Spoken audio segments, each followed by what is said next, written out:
excited to have you guys here. Thank you for joining us on your Thursday evening. We know that there's a lot going on in the world right now, but we appreciate you taking the time out of your day to coming and joining us here for an amazing book talk. I'm very excited to be introducing both of these authors that we have here tonight.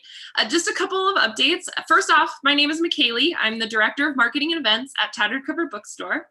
And right now, our brick and mortar stores are still closed to the public. However, our website's open 24/7 and you can order online.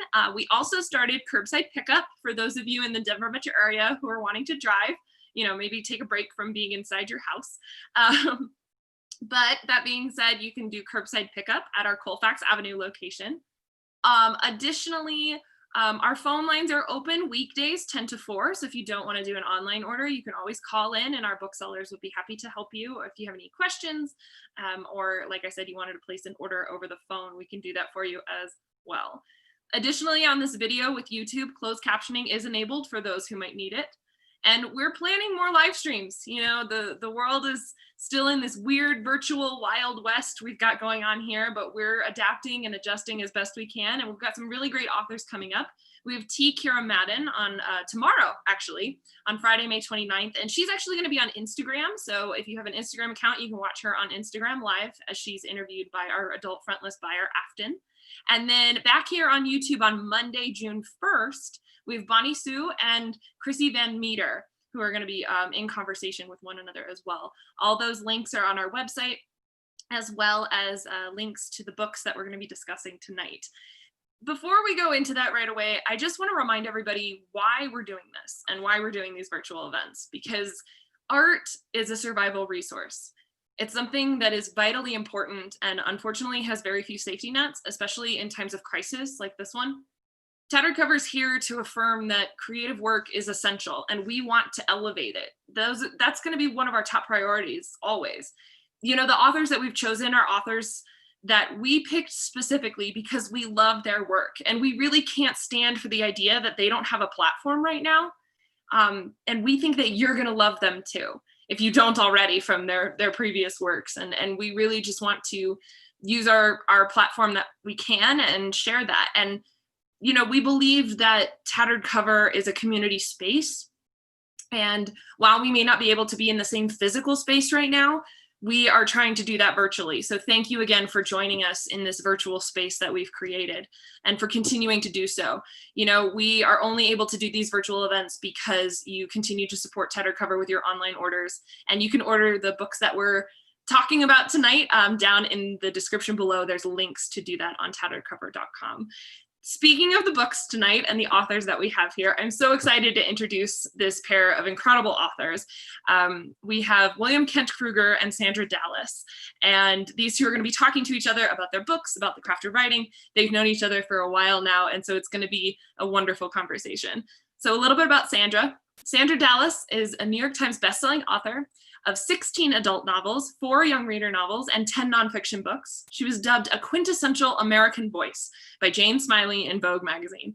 Sandra's novels, with their themes of loyalty, friendship, and human dignity, have been translated into a dozen foreign languages and have been optioned for films. William Kent Krueger was raised in the Cascade Mountains of Oregon. He briefly attended Stanford University before being kicked out for radical activities. After that, he logged timber, worked construction, tried his hand at freelance journalism, and eventually ended up researching child development at University of Minnesota. He currently makes his living as a full-time author. He's been married for over 40 years to a marvelous woman who is a retired attorney. He makes his home in St. Paul, a city he dearly loves. His work has received a number of awards, including Minnesota Book Award, the Loft McKnight Fiction Award, the Anthony Award, the Barry Award, the Dillis Award, and the Friends of American Writers Prize. His last 9 novels were all New York Times bestsellers. It is my honor to welcome both William Kent Krueger and Sandra Dallas. We're going to have them join us right now. Let's see here if I can get them working. And then so I think there's William Kent. Hello. Hello, Mikaley. How are you? Well, thank you for that lovely introduction. It's my pleasure. And there's Sandra. Hi. Hello. Hi, Sandra. So I am so honored to have you both here. Thank you for coming on and supporting local independent bookstores by doing this virtual event with us this evening. It's a great pleasure. It's always a great pleasure to be with Tattered Cover, whether in person or now virtually. It is, and it's an honor to be with Kent Krueger. Absolutely. Thank you, So I'm curious if you guys will just start us out by telling us a little bit about your latest books that you've had. Kent, you have your book, This Tender Land, is coming out in paperback. And Sandra, you had an in-person event with us back when we had those for your latest Westering Women. If you each just want to take a turn. Kent, do you want to start us off? Sure. This Tender Land, my most recent novel, standalone, is set in the summer of 1932, deep in the Great Depression. It's the story of 4 orphans running from the law because they've committed a terrible crime, but for the right reason. They know if they take to the roads to get away, they'll be caught rather quickly because a huge manhunt has been launched to capture them. They're afraid to ride the rails, as everybody was doing back in the Depression, because the railroads back then were patrolled by private cops called bulls. And the bulls had this reputation for being incredibly cruel. So the kids are afraid to ride the rails. Instead, they decide to take to the rivers. They canoe a river called the Gilead to the Minnesota. They canoe the Minnesota River to the Mississippi. And their plan is to canoe all the way down the Mississippi River to St. Louis, where they believe they have family and they'll be safe. I've always wanted to write an updated version of Huckleberry Finn. This is my Huckleberry Finn. It's so reminiscent of that. So reminiscent. I love that you put that in there right away. And Sandra, why don't you tell us about your latest? My latest book is called Westering Women. It's about a group of women who go from Chicago to the California gold camps in search of husbands, a trip that's been put together by 2 ministers. And they have fairly traditional encounters along the way. But it's a story of women's strength and how they pull together and how they eventually overcome hardships through cooperation. It's a story of dedication and the power of women. And it's also an excellent book. I read it back in January when we first had you, and it sticks with you, both of them. So I'm going to hop off and let the 2 of you have your conversation, and then I'll pop back in a little bit later and we'll do an audience Q&A. So as the 2 authors are talking, please think about your questions and what you might want to know from them. So I'll see you all in a bit, and enjoy your talk. Thanks, Mikaley. I want to ask you something, Kent. You were a very successful author of a mystery series, the Cork O'Connor series. You were on the New York bestseller list. Why risk doing something different? I remember some years ago, Tony Hillerman, who was very successful with his series, did a book on Vietnam that I thought was pretty cool. And I thought wasn't this a real challenge and possibility of failure for you? Possibly a failure. You know, if you don't risk, what's life all about? But this was really the second risk I took, Sandra. The first was with a standalone, the very first standalone. Well, it wasn't my first standalone, but a standalone I published in 2013 called Ordinary Grace. Mm-hmm. That was really a significant departure from my Cork O'Connor series. In fact, when I proposed that project to my publisher, they weren't particularly interested in it. Basically, they said they only wanted Cork O'Connor novels from me. But that was a story that spoke to me in such a compelling way. I knew I had to write it. So across the course of the next 3 years, I composed the manuscript for Ordinary Grace. Even though my publisher had told me they didn't want it, I went ahead and sent it to my editor at Simon & Schuster. She fell in love with it. She said, of course, we're going to publish it. And they did. And Ordinary Grace has just had this remarkable reception from critics and readers alike. It won tons of awards when it came out. It has been translated into a couple of dozen languages. So far, it sold nearly 1 million copies. So really, when my publisher saw how well that book, how well that book was doing, boy, did they want another one just like it. So they were very willing to accept my proposal for a book like This Tender Land. you know, a publisher is one thing, readers are another. So the question always is, and this was the problem that Tony had. It was really that readers weren't really willing to accept something that wasn't part of the Leaphorn Cheese series. I don't think it was a very good book. You know, I have to be honest. I didn't read it because it wasn't a Cheese Leaphorn book. You want to joke me Just like everybody else. But I think with Ordinary Grace, readers had been set up for something, willing to accept something different from me. So I really didn't think of this particular novel as tremendously risky. What's the difference in writing the two? Do you outline one and not the other? Do you have a different writing method? Yeah. Compared to the mysteries. Sure.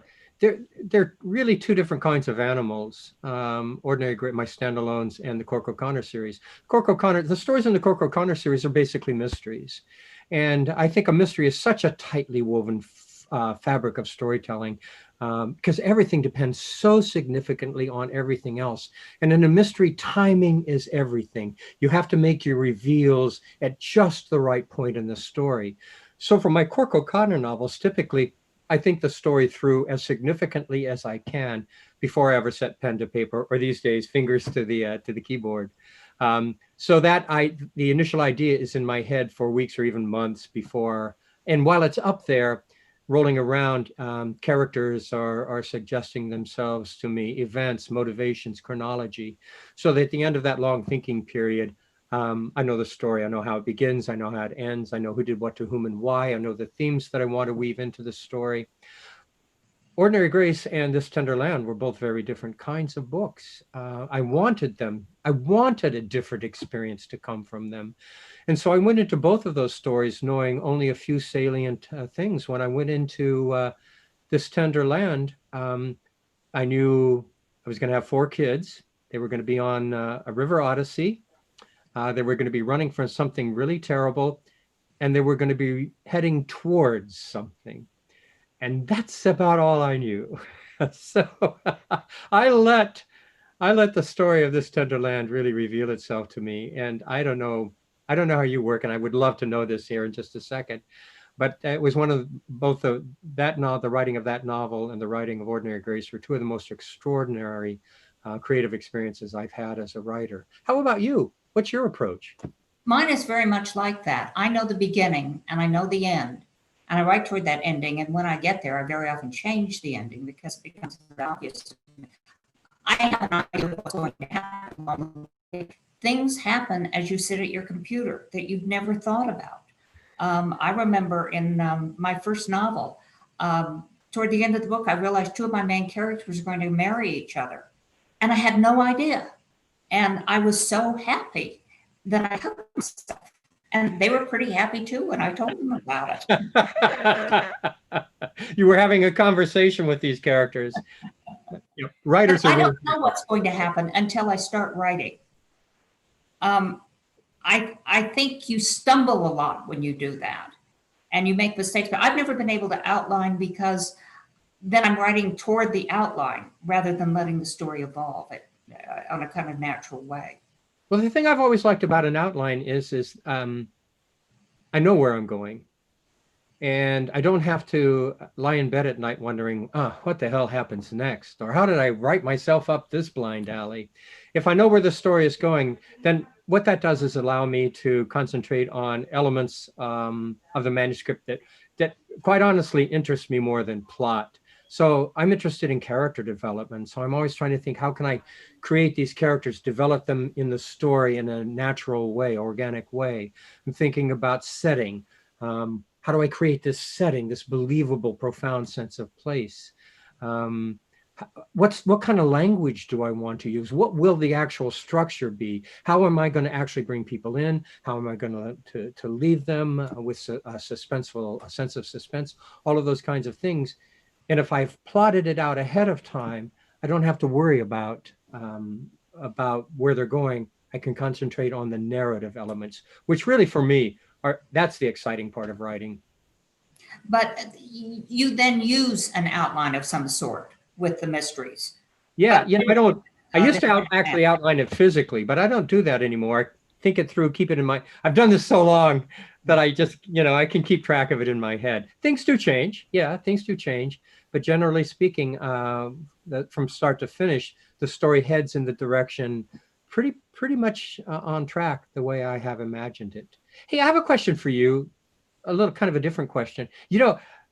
I so admire you. You had two novels out in the last year. You had that lovely book I just loved, Someplace to Call Home, that came out last summer, and Westering Women. Could I talk to you a little bit about Someplace to Call Home? And one of the reasons I so gravitated toward that story was it's set in the Depression, and it's about kids on their own, trying to make their way in this very difficult time, which was this tender land. Which is funny because our agent, we share the same agent. Yeah. And she was surprised that we both turned in manuscripts that were the same basic kind of idea. Although great minds working in the same direction there.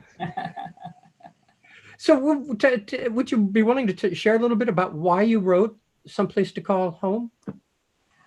I'm not sure. I don't even know where the idea came from, other than during the Depression, my parents had just been married to Kansas and had lost their jobs. That summer, a neighbor came over and offered my dad $1 for a day's work in the field, and Dad agreed to do it. He worked so hard. My father worked harder than anybody ever knew, that he finished up by noon and made just 50 cents. And that was the only money he made all summer. And we used to hear that story growing up, and it really moved me. And in the first place, it made me really cheap. But it made me aware of the difficulty of the importance of it together. So that was always kind of in the back of my mind. I'm not sure where I idea or how I heard it. Plotting is really hard for me. I have so much trouble coming up with a plot. I can do dialogue, I can do setting. I can't.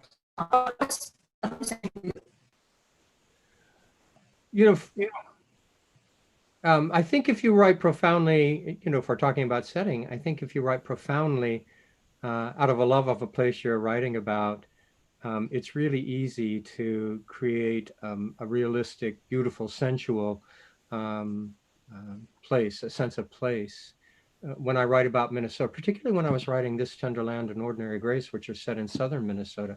I grew up in the Midwest. My adolescent years were spent on farms in small towns in the Midwest. And so when I wrote those novels, I was writing out of this deep love that came from my childhood for these kinds of places. And that comes through in the book. Oh, there good. is Thank a you. wonderful sense of place, of setting, but it's the people in the book that I related to the most. It's a wonderful, wonderful book. Do you know, I had a different experience with the four vagabonds, the kids at the heart of the story, than I have ever had before.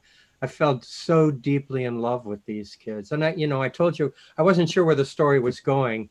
I was kind of letting the river take me along.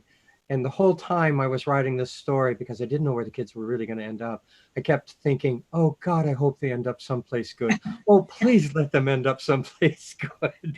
Your characters really are real. It's such a cliche, but they are real people to you. And I feel disloyal when I finish a book and go on to something else. I feel that I've deserted these people I love.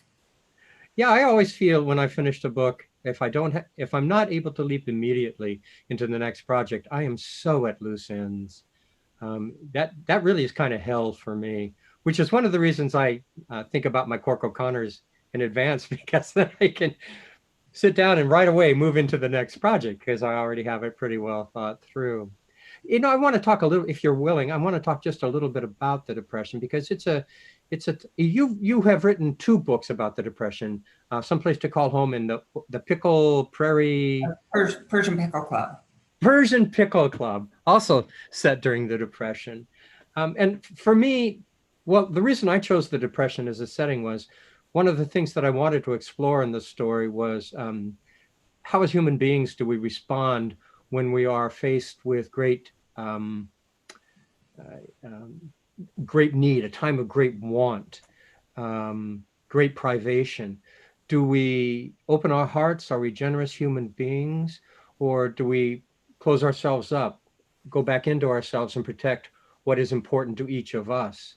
And so I wanted to use the events in the story and the characters to explore that the question of, at heart, really, who are we as human beings? So I loved the Depression. I thought it was just the perfect time to explore that particular theme. I wonder if we're going to get a lot of coronavirus books out of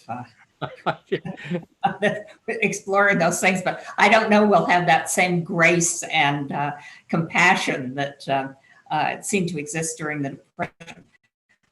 Those were simpler times, and I think people did reach out. The stories my parents told of the things that they did, they had absolutely no money, and they would. My father had an uncle who was his age who had a car, and they would come over and they would take them places, and it was such a simple time.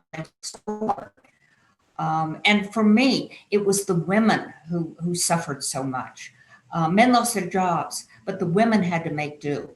Women had to make family. They had to keep their husbands' spirits up. I am so glad you're talking about. Something here says your speaker's not working. We can still hear you. I can still hear you. Okay. Oh, good. I'm so glad you brought up the issue of women in your stories, because you write kick-ass heroines.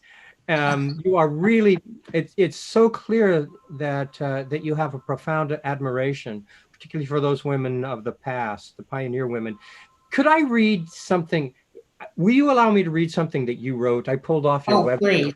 and I thought it was just wonderful. It has to do with Westering women, and this is what you wrote. I love this.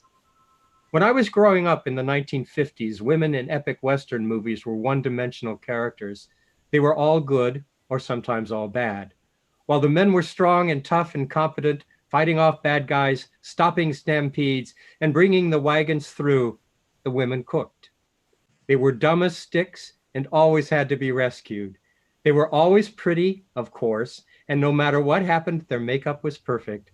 Even as a kid, I cringed at the idea women were like that. As I began studying Western history, I realized female pioneers were far more complicated. Yes, they cooked and they cared for the children and they gave birth, but they also worked side by side with their men doing the heavy lifting. I wanted to write a story that showed women were the equal of men, and frankly, maybe just a little bit better. As one character in Westering Women says, they did everything the men did and were somewhat more polite. I love that. I love that. But I also read that Westering Women was not an easy novel for you to write. It was with you for a long time before you found a way to actually compose the manuscript. Could you talk about that? Well, I'm not quite as good a writer as you, Ken. Come on. I love you as a writer. And I started out writing like a CinemaScope plot with a cast of thousands. And I sent it off to our agent, Danielle, and she said, focus. And I killed off some characters and sent it to her. She said, focus. And we went back and forth. And finally, she said, pull out one character and tell the story from her point of view. So it was written a lot. And it took a long time. Usually it takes me about 6 months to write a first draft, but this took 2 or 3 years and finally got published.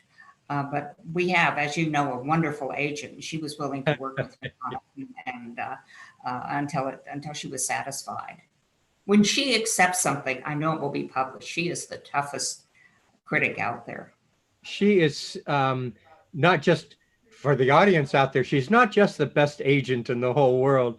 She is also just a fine, very fine editorial eye. She was the very first person who looked at the very first manuscript I submitted for agenting.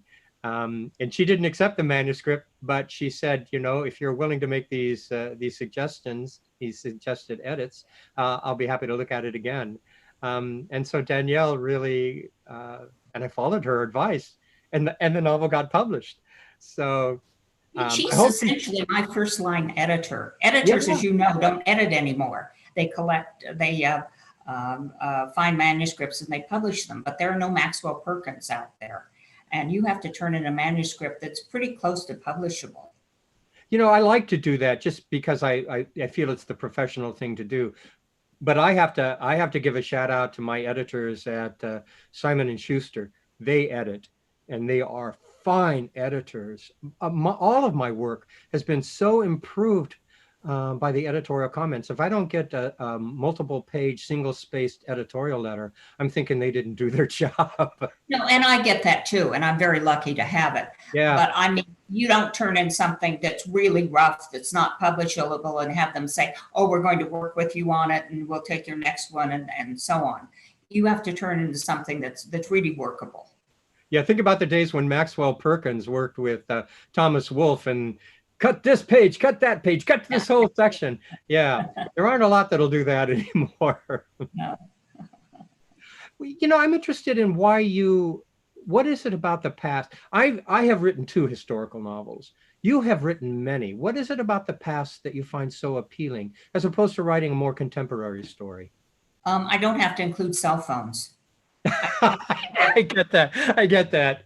Today, it seems to be a crisis in a novel is when you're out of cell phone range. But I'm not very good with technical stuff, and I don't want to write about computers, and I don't want my characters to include that. I also have a background in the past. I wrote 10 books that are pretty much Western history, and I grew up loving the West and loving a sense of history. Are you native to Colorado? I was born in Virginia, but I've lived most of my life here. Okay. And in Utah. And I've lived in mining towns.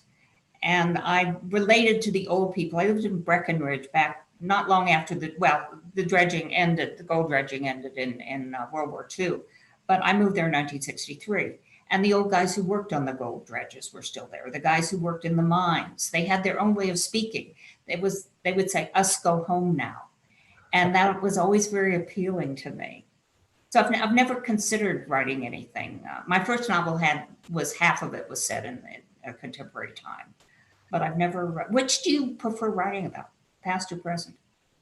I find them both equally enticing and challenging. As you say, when you're writing a contemporary story, you have to keep up with technology, particularly when you're writing a murder and murder mystery, and there's forensic investigation involved in police procedure and all of that. You really have to keep up with that. I love the historicals, but they require an enormous amount of research if you're going to make sure that the factual underpinnings are there. So I did just an enormous amount of research for This Tender Land, and I loved every moment of it. I was enlightened in so many ways as I did my research. And I'm sure you have that same experience. When you look into the past, it becomes something different than you were taught in grade school and high school and college, you know?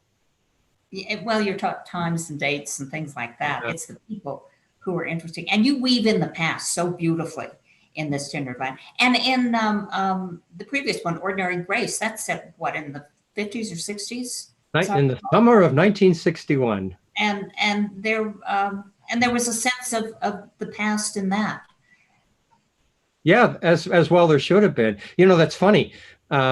Both of these novels are talked of as historical fiction, which is so odd to me because I was living during the time I wrote about in Ordinary Grace. And the Depression, you know, I was born not that long after the Depression. Like you, I grew up with all kinds of stories of my parents surviving the Depression. My father is from Oklahoma, so I grew up on stories of mud raining from the sky during the Dust Bowl, and having the kids go out and scrounge for greens to supplement their meals. And my mother was born in North Dakota to a family where there was some illness and difficulty feeding all of the mouths. So she was farmed out to a relative and eventually adopted. So, you know, I grew up on stories of the Depression, but because I didn't live during the Depression, I had to do the research to make sure that everything I was talking about was factual. Here in Minnesota, and maybe you have the same kind of resource there, in the Twin Cities, we have a place called the Minnesota History Center, and it's just a wonderful place for historical research. So I spent hours and hours and hours there, poring over old newspaper accounts and first-person accounts and memoirs of the times, just to make sure I got it right. I see Mikaley is maybe going to join us here in a minute. Or not. I'm here. Hi, Mikaley. I thought that we would. I love that we got to end on this idea of research because we did have a question about where did you start your research for both of you with your historical novels, particularly your latest ones, and how does that influence your writing, especially if you don't plot? Sandra? Go ahead. I usually know a lot of what I'm going to write about. I've lived in Colorado my whole life, or just about. I've done a lot of research in the Western History Department at Denver Public Library and the State Historical Society. I've read a lot about the West, so I usually have a background in what I'm writing about. And then one thing I do is go online and find all the used books I can on a particular subject. I really don't like going on reading microfilm. So I find, for instance, I found when I was writing one of my books, I found a 1940s guide to planting sugar beets. And so you can find a lot of this stuff online. And then I research as I go along. I have a sense of what I'm going to write, but I'll have a question and about something, and then I'll continue to do it. You need to have a patina of the past, of history in your work. You need to have a sense of authenticity, but you don't want to overwhelm the reader with research. You don't, and you can tell when writers do that, when they want to say, by God, I've done all this research and you're going to read it. And it gets in the way of the story. Yeah, I have to tell you honestly, in the days when I used to read Tom Clancy books, I would skip whole pages because he would just put everything in there that he had researched. That, for me, killed the pace of the story. I'm sorry, Tom, if you're listening. I don't think you're still alive. Before I began This Tender Land, I did my initial research so that I had a sense of what I needed to do to create that particular period in time. But I did a lot of research along the way as I began to see more clearly, as I was going down the river with the kids, the things that I needed to know more about. So I had to do in the beginning an enormous amount of research about the Native American boarding school experience, one of the most tragic periods that we share with our indigenous people, unfortunately, and read an enormous number of first-person accounts by survivors of that experience in order to get the horror right. Then when the kids meet up with the sort of Gideon healing crusade, Sister Eve's traveling revival show, I did a lot of research on tent revivals of the time. It was just fascinating. Looked at hundreds of photographs of these things. And when the kids get to the Hooverville, which I called the Hopersville, did a whole lot of research on Hoovervilles and was just amazed at what I discovered there. So as much research as I can do up front to get me going, fine, but then I got to do all of that. And, when the book was finished, I went back and did more research to fill in the gaps. Yeah. That's exactly what you have to do. Those kids have great adventures. I sure enjoyed their adventures. I was living vicariously through them. There you go. I feel like a lot of writers do that with their characters. So sure. one of our viewers wants to ask you, Kent, if you could explain the title of This Tender Land and how you came upon selecting that. Sure. The title came this way. I didn't have a title for the manuscript for the longest time, but I happened to be traveling across southern Minnesota, listening to our classical music station, and a piece of music came on that I was absolutely unfamiliar with and was just stunningly beautiful. When the piece was finished, the announcer came on and he said, "You've been listening to a selection from the only opera composed by Aaron Copland called," and I thought he said, "This Tender Land." The actual title of the opera is The Tender Land, but what I heard was This Tender Land, and I thought, there's my title, This Tender Land.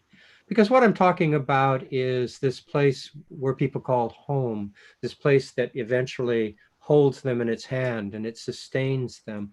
Although these kids go through all kinds of things, there's a character in the story, One-Eyed Jack, who says, don't blame the land for this. It's not the land's fault. The land is what it has always been. So that's really where the title came from.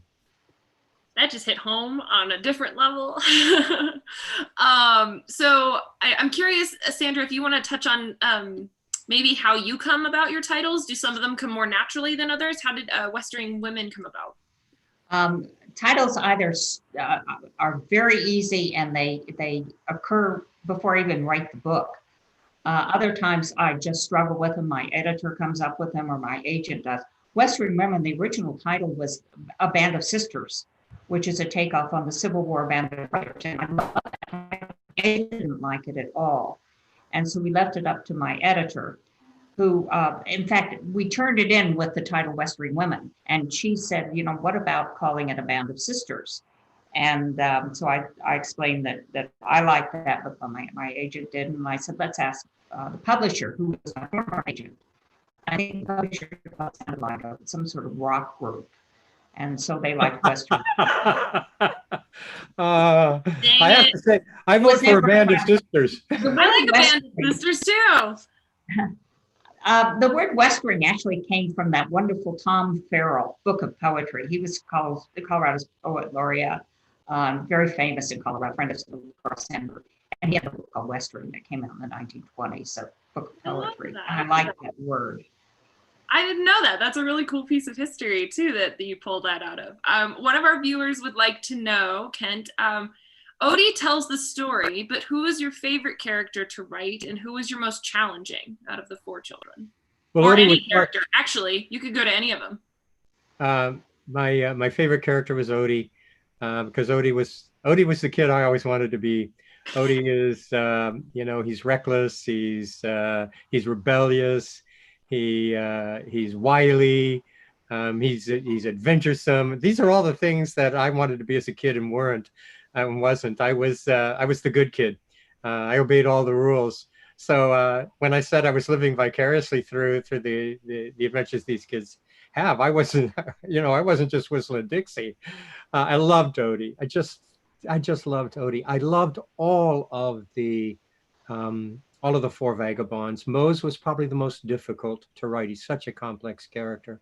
And Mose is really a character that stands for something larger than himself. He stands for an entire culture, a culture that had no voice. And I wanted to make sure that I got Mose and his journey, because his is a really significant journey. It begins with him being this big-hearted, powerful young man who has no idea where he came from, who he is.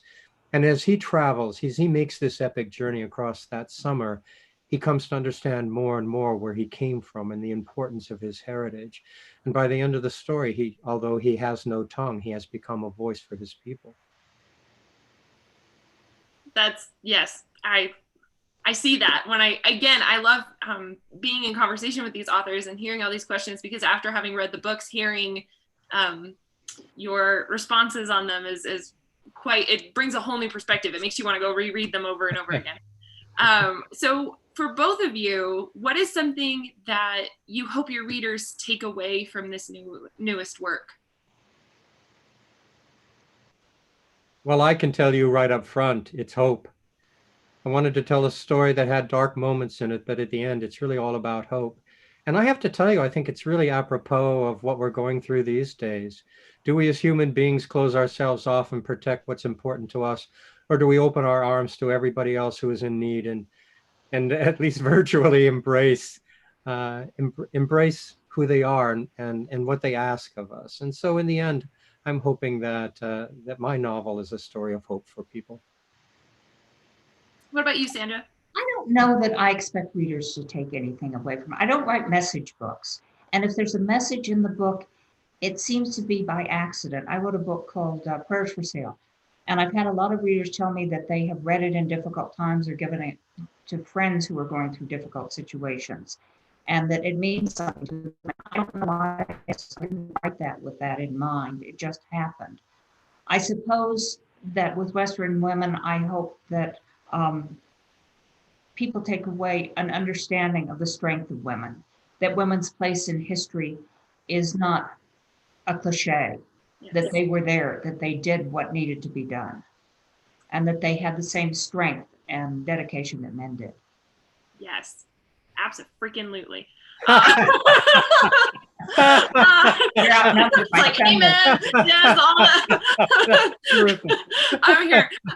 So during this time of isolation, so to speak, what media, TV, movies, music, podcasts, books, what are you reading, listening to, taking in that you've been enjoying recently? Well, I'm sort of a recluse anyway, so being self-quarantined hasn't affected me all that much. A lot of authors said that. I read all the time, and I write that column for the Denver Post, so Yes. I read a lot of Western books, and I'm writing. I'm pretty much doing what I've always done.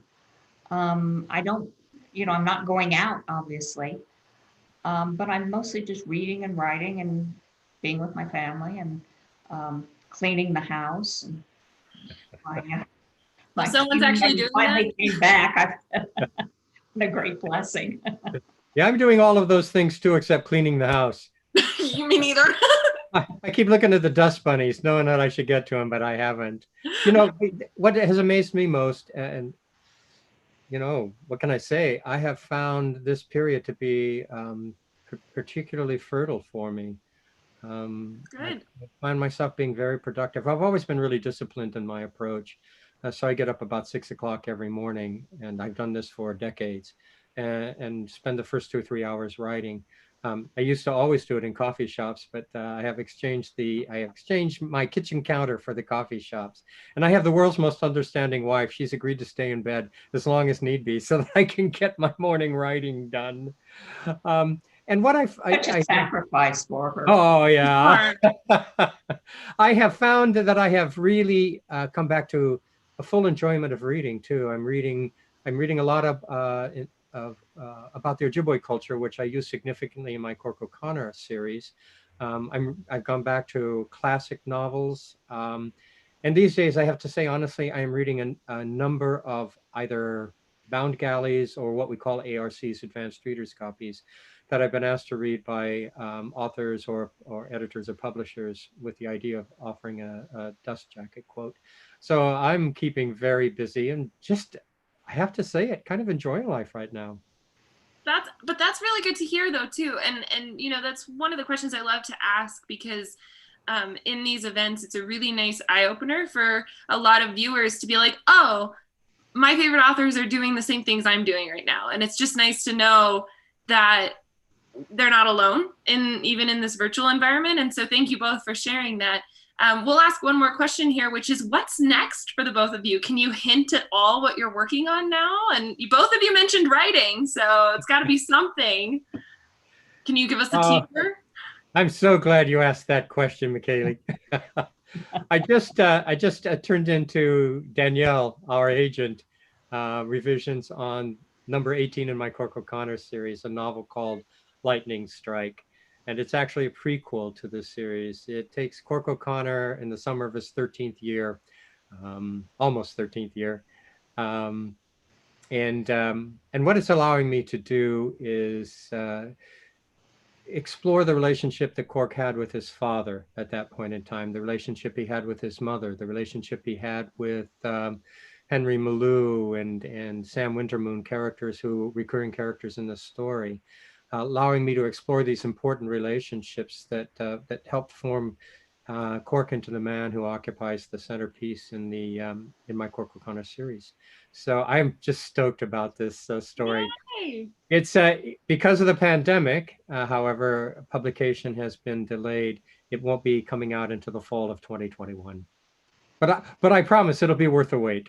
I was going to say, we'll keep it on our to be read lists, or TBRs, as we say. And Sandra, what are you working on? If you can let us know. So glad you asked that question, because I don't like to talk about what I'm writing, because I write stuff that doesn't work and it's always embarrassing. Whatever happened to it. My agent has been working on a manuscript, and then I turned in a second one. So she has 2 manuscripts, and then I started writing a children's book. I just don't know until the book is done and if it's going to work. And I don't know until my agent tells me if the book is going to work. I love that you both represent kind of two different sides of the author spectrum, which for any aspiring writer who might be watching right now who is a fan of your work is like, oh, I really just have to do it my way, and I have to tell the story that I want to tell in the way that suits my brain. And so thank you both for being so honest and open about your process, about your admiration of each other's work. And for anybody who has not yet read either Westering Women or This Tender Land, or you want to get another copy or your first copy, you can do that at tatteredcover.com. There are links down below into the description, and you can find us online 24/7. I want to give these authors a chance to remind us about their books and maybe where we can find them online. Sandra, you want to go ahead and close? Well, this is fun, Kim. I'm really pleased that you asked me to do this because I am such an admirer of your work, and I think This Tender Land is just a classic. It's a beautiful book, and I'm just delighted to be here. Thank you. You know, we have this mutual admiration society going. I love your work too, Sandra. And you can find all of my novels, all 17 published novels in the Cork O'Connor series, at fine booksellers everywhere. There you go. And This Tender Land and Ordinary Grace as well. If you want to know more about me, you can access my website, www.williamkentkrueger.com. I post frequently to Facebook about what's going on in my life. So I hope you come and join me one of these days. Well, and I'm Mikaley with Tattered Cover Bookstore. Once again, just thank you all for taking the time on your Thursday evening to join us. This has just been such a joyful love fest of others' writing, which I think is just super fun. And I hope that you guys enjoyed it as much as I did. Like I said before, we're doing many more virtual events. We have one tomorrow with T. Kira Madden on Instagram.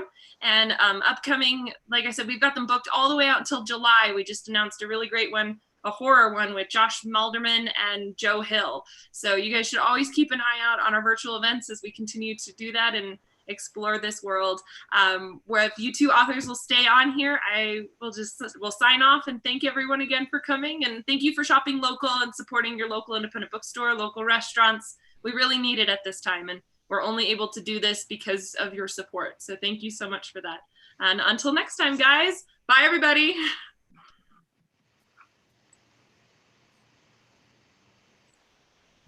And we're out. Sandra, that was so much fun.